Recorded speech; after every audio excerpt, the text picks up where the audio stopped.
Good morning everyone, this is JB sir. देखो भाई साहब, क्लास 10th के one of the most exciting chapter arithmetic progression को हम लोग आज से शुरू करने वाले हैं। मेरी आवाज़ थोड़ी खराब लग रही होगी यार, तबीयत खराब है, कोई दिक्कत नहीं, लेकिन जो कंटेंट है ना भाई साहब एकदम परफेक्ट लाया हूँ, तुम्हारे लिए बहुत रिलेटेबल होगा, बहुत आसान तरीके से तुम समझ पाओगे। तो समझते हैं भाई साहब चैप्टर का नाम क्या है। चैप्टर का नाम है अर्थमेटिक प्रोग्रेशन। अर्थमेटिक प्रोग्रेशन का मतलब क्या, उससे पहले समझना पड़ेगा सीक्वेंस क्या होता है। क्या होता है सीक्वेंस, बताता हूँ। एक नंबर की ऐसी लिस्ट जो किसी पैटर्न को फॉलो करती हो, जो किसी पैटर्न को फॉलो करे उसे हम बोलेंगे सीक्वेंस। कुछ नहीं है, एक नंबर की ऐसी लिस्ट जो किसी पैटर्न को फॉलो करे उसे हम बोलते हैं भाई साहब सीक्वेंस। क्या चीज़? सीक्वेंस। अगर तुम पहली वाले को देखोगे, इसमें क्या दिख रहा है, 1 2 3 4 5 6 7 8 9 10 बढ़ते जाएगी। तो ये क्या है, एक नंबर के पैटर्न को फॉलो कर रही है, बेसिकली नेचुरल नंबर के पैटर्न को फॉलो कर रही है। तो ये क्या होगी, मेरी सीक्वेंस होगी। अगर सेकंड लिस्ट को देखोगे, यहाँ तो एक नंबर का गैप था, अब जरा यहाँ पे देखना, 2 है, 3 है, 5 है, 7 है, फिर 11 आ गया, फिर 13 आ गया, फिर 17, फिर 19, फिर 23।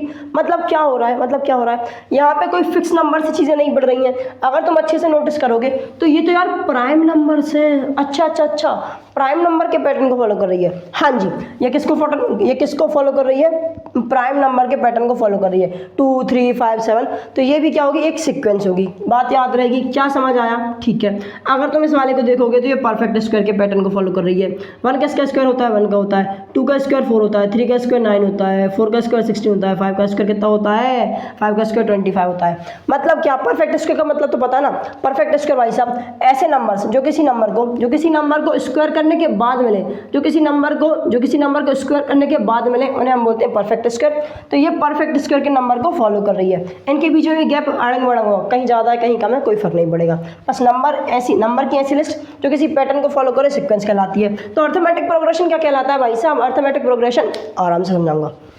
अर्थमेटिक प्रोग्रेशन एक इस तरीके का सीक्वेंस है, ये भी एक सीक्वेंस है लेकिन स्पेशल एक फिल्टर लगा दिया गया है।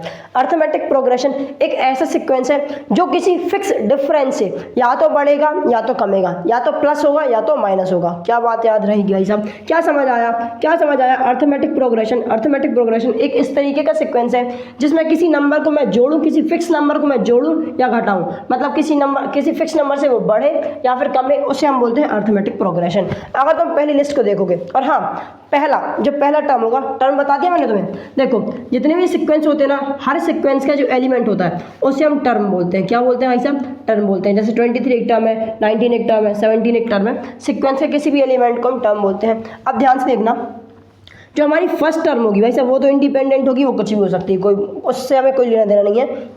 उसके आगे वाले टर्म्स को देखेंगे। हमारा क्या बोला था मैंने, अगर एक नंबर की सीरीज, एक ऐसे सीक्वेंस जो किसी फिक्स नंबर से बढ़े या घटे, उसे हम बोलते हैं क्या भाई साहब? Arithmetic progression. इसमें देखोगे 10 है, 15 आ गया, 20 25 30 35 ऐसे करते करते बढ़ जाएगा, मतलब 5 नंबर का गैप आ रहा है। सेकंड वाले में देखोगे तो 2 नंबर हटते जा रहे हैं, पहले 100 था, फिर 98 हो गया, 96 94 92। अगर तुम थर्ड में देखोगे क्या हो रहा है, -7 -9 -11 -13 -15, अब -2 होते जा रहा है, हर बार ऐड होते जा रहा है, -2 होते जा रहा है हर बार। इसमें क्या हो रहा है, 0.5 1.0 1.5 2.0 और आगे चलता जा रहा है। ठीक है, मतलब ये सारे के सारे अर्थमेटिक प्रोग्रेशन है। इसमें भी 2 टाइप होते हैं। अगर तो मैं बोलूँ सेकंड और थर्ड को देखो, इसमें तुम्हें लास्ट टर्म दी गई है। कौन सी टर्म दी गई है? लास्ट टर्म दी गई है। अगर लास्ट टर्म दी गई है मतलब कुछ टर्म्स के बाद ये सीरीज रुक जाएगी, कुछ टर्म्स के बाद ये सीक्वेंस रुक जाएगा, ऐसा सीक्वेंस है। फिर ऐसा अर्थमेटिक प्रोग्रेशन जो रुक जाता है उसे हम बोलते हैं फाइनाइट। क्या चीज़ भाई साहब? फाइनाइट ए बी, मतलब रुका हुआ ए बी। फाइनाइट का मतलब क्या होता है? रुका हुआ। ठीक है।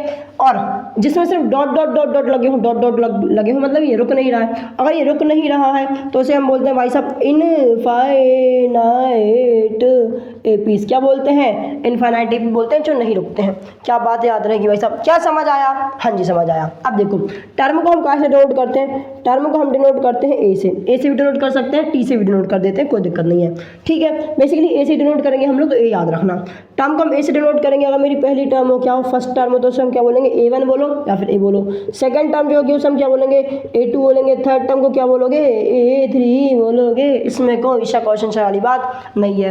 अगर मैं किसी एक AP का फॉर्म लिखूँ, क्या करूँ? एक AP बनाऊँ इस तरीके से, तो मेरी AP कैसे दिखेगी? A1 A2 A3 A4 A5 dot to AN। AN क्या होगा ज़रा समझना। A1 A2 A3 A4 A5 A6 A7 ऐसे चलती जाएगी, किसी nth टर्म तक पहुंचेंगे। nth टर्म क्या हो सकती है? nth टर्म कुछ भी हो सकती है। n बेसिकली कोई भी नंबर ले लेगा। मैंने बोला n 5 है, मतलब क्या फिफ्थ टर्म होगी। अगर मैंने बोला n 10 है, मतलब क्या भाई साहब ये जो टर्म होगी वो 10वीं टर्म होगी। अगर मैंने बोला n 100 है तो मतलब 100वीं टर्म है। वो नंबर ऑफ टर्म्स, मतलब जो भी टर्म है उसको डिनोट करने का तरीका होता है an। क्या बात क्लियर है? किसी भी टर्म को डिनोट करने का तरीका क्या होता है? an से हम डिनोट कर देते हैं इसको। बात समझ आई? हाँ जी। a से हम बेसिकली फर्स्ट टर्म को डिनोट करते हैं, an से किसी भी नंबर की टर्म होती है उसे हम an से डिनोट करते हैं। अब जरा समझना क्या समझेंगे कॉमन डिफरेंस के बारे में समझते हैं। क्या होता है कॉमन डिफरेंस बताऊंगा तुम्हें, बिल्कुल प्रैक्टिकल वे में बताऊंगा। कॉमन डिफरेंस, ध्यान से देखना।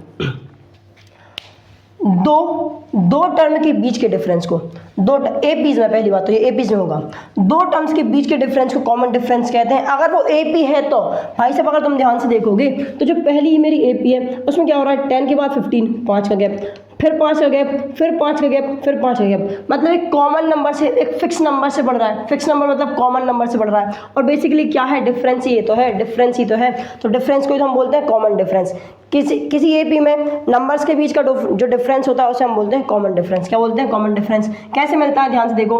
मान लो मैंने A4 टर्म ली, A4 टर्म को A3 से माइनस कर दो, मतलब एक टर्म लो और उससे पीछे वाली टर्म से उसको माइनस कर दो, एक बड़ी टर्म लो उससे पीछे वाली टर्म को माइनस कर दो, हमें कॉमन डिफरेंस मिल जाएगा। क्या समझ आया? ठीक है। अब ध्यान से देखो, यहाँ से अगर मैं निकालना चाहूँ तो अगर मैं 20 थर्ड टर्म लूँ और सेकंड टर्म लूँ, 20 में से 15 माइनस करोगे तो कितना मिलेगा? 5 मिलेगा। और इस वाली एपी में 5 का ही डिफरेंस आ रहा है, 5 का ही कॉमन डिफरेंस है। तुम्हें देख के समझ आ रहा होगा। बात समझ आई? ठीक है। अब ना इसका भी एक फॉर्मूला होता है कॉमन डिफरेंस का, फॉर्मूला बनाते हैं, समझाते हैं। मैंने क्या बोला था? A4 को मैं क्या कर रहा हूँ? A3 से माइनस कर रहा हूँ। अब इस A3 को मैं क्या ये लिख सकता हूँ? 4 - 1 लिख सकता हूँ। हाँ जी, 4 - 1 भी लिख सकते हैं 3 को। ठीक है, 4 में से 1 जाएगा माइनस, 4 में से 1 जाएगा 3 ही बचेगा। अगर मैं बोलूँ A6 है, A6 में से मुझे A5 माइनस करना पड़ेगा, जब जाके कॉमन डिफरेंस मिलेगा। इस 5 की जगह मैं 6 - 1 लिख सकता हूँ। हाँ जी लिख सकता हूँ, बिल्कुल लिख सकता हूँ। अगर मेरे पास कोई टर्म है an, अगर an टर्म है तो उसमें से मुझे कौन सी टर्म माइनस करनी पड़ेगी? n - 1th टर्म माइनस करनी पड़ेगी। मतलब जो भी मेरी टर्म है उससे एक छोटी कैसे मिलेगी? उसमें से एक को माइनस कर दो, उससे एक छोटी मिल जाएगी। तो an में से अगर मैं an - 1 को माइनस करूंगा तो मुझे क्या मिलेगा? कॉमन डिफरेंस मिलेगा। कॉमन डिफरेंस को हम स्मॉल डी से डिनोट करते हैं। किससे डिनोट करते हैं भाई साहब? स्मॉल डी से डिनोट करते हैं। ठीक है, वेरी गुड भाई साहब, ये चीज़ भी तुम्हें समझ आ गई, कितनी अच्छी समझ आ गई। अच्छा। अब ना जनरल फॉर्म को समझते हैं। ये तो बेसिकली सिर्फ मैंने लिख दिया था, नॉर्मली लिख दिया था। इसका एक जनरल फॉर्म होता है किसी भी एपीज का। कैसे होता है समझाता हूँ। जो पहली टर्म होती है उसको हम ए से डिनोट करते हैं। हाँ जी, ए से डिनोट करते हैं। सेकंड टर्म कैसे मिलती है? जो भी हमारी फर्स्ट टर्म होती है, फर्स्ट टर्म में कोई कॉमन डिफरेंस ऐड करके, फर्स्ट टर्म में कोई कॉमन डिफरेंस ऐड करोगे तब हमें सेकंड टर्म मिलेगी। बिल्कुल सही बात है। अब थर्ड टर्म कैसे मिलेगी? जो मेरी सेकंड टर्म थी उसमें फिर से मैंने 5 प्लस कर दिया, मतलब कॉमन डिफरेंस प्लस कर दिया। तो जो सेकंड टर्म है, ध्यान से देखो, सेकंड टर्म क्या है? a + d, उसमें वापस से कॉमन डिफरेंस प्लस कर दो तो थर्ड टर्म मिल जाएगी। अगर तुम इसको सॉल्व करोगे a + d + d, मतलब d + d क्या हो जाएगा? 2d हो जाएगा। तो इसको मैं डायरेक्ट क्या लिख दूँ? 2d लिख दूँ। हाँ जी, कोई दिक्कत नहीं है। फोर्थ टर्म कैसे मिलेगी? जो मेरी थर्ड टर्म थी, क्या थी थर्ड टर्म? a + 2d, इसमें वापस से कॉमन डिफरेंस प्लस कर दो। कॉमन डिफरेंस प्लस करोगे तो क्या मिलेगा? जो ये 2d है वो क्या हो जाएगा? 3d हो जाएगा। उस तरीके से हमारी चलती जाएगी। मतलब किसी भी एपी का जनरल फॉर्म क्या होता है? a + d, a + 2d, a + 3d, a + 4d। बात क्लियर हुई? ठीक है। अब ना कई बच्चे कंफ्यूज हो जाते हैं कि भाई साहब ये लिखा है a + 2d, मतलब ये सेकंड टर्म होगी। नहीं, ये सेकंड टर्म नहीं है, ये थर्ड टर्म में। अगर तुम अच्छे से देखोगे क्या हो रहा है, फर्स्ट टर्म में 2 बार d प्लस हो रहा है, मतलब क्या? थर्ड टर्म होगी। क्या हो रहा होगा? ये कब हो रहा होगा? थर्ड टर्म पे ही हो रहा होगा, थर्ड वाली टर्म पे ही हो रहा होगा। तो भाई साहब याद रखना, a होता है हमारा a1, ठीक है, a क्या होता है? a1, और a + d क्या होता है? a2। फिर जो a + 2d है, a + 2d का मतलब क्या हो जाएगा? थर्ड टर्म है। a + 3d का मतलब क्या है? फोर्थ टर्म है। क्या है भाई साहब? फोर्थ टर्म है। तो बस इतना समझते चलना। ठीक है भाई साहब, ठीक है। स्क्रीनशॉट ले लो। सिर्फ यही हमारी पहली एक्सरसाइज, और बेसिकली पूरे चैप्टर का इंट्रोडक्शन बता दिया लगभग, मतलब जो काम आने वाला है, छोटी चेंज जो हमें काम आने वाली एंड तक वो बता दिया है। पहली एक्सरसाइज में लगभग हम यही काम करने वाले हैं, तो वो भी बता दिया है। अगर वीडियो पसंद आई तो वीडियो को लाइक करो, चैनल सब्सक्राइब करो। मिलेंगे नेक्स्ट वीडियो में, तब तक के लिए bye bye and have a good day.